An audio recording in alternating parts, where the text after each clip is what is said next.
After coming tantalizingly close to an unprecedented quadruple last term, Liverpool have splashed the cash this summer in a bid to evolve their squad.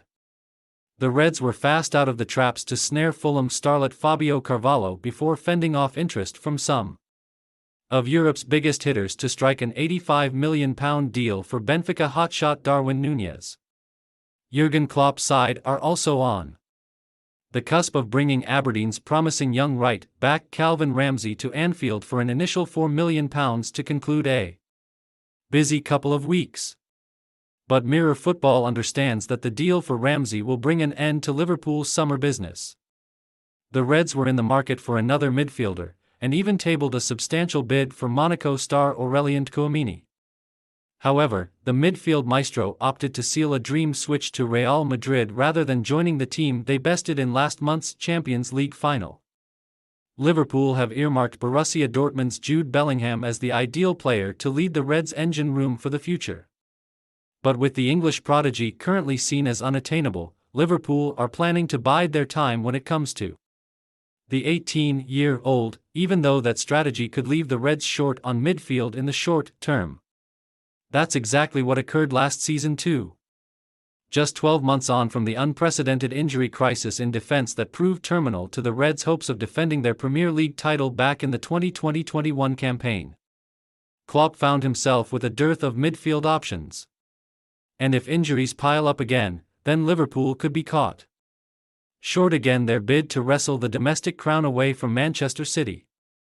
With Núñez arriving at Anfield and Erling Haaland joining City, the two titans of the Premier League look primed to lock horns for the biggest prizes in Europe again next year.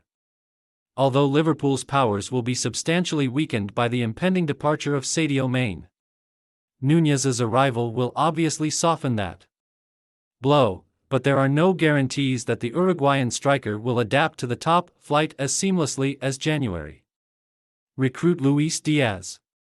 Join the debate. Do you think that Liverpool are making a mistake by not signing a midfielder this summer?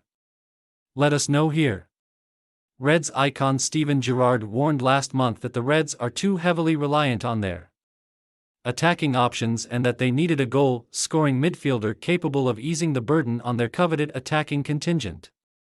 And with Liverpool set to undergo their biggest changes in years in the attack, Gerrard's transfer warning carries extra weight. But the Reds have still decided to put their search for an elite midfielder on the back burner for 12 months. That's a bold strategy, and one that has the scope come back to haunt the Reds and Klopp next season.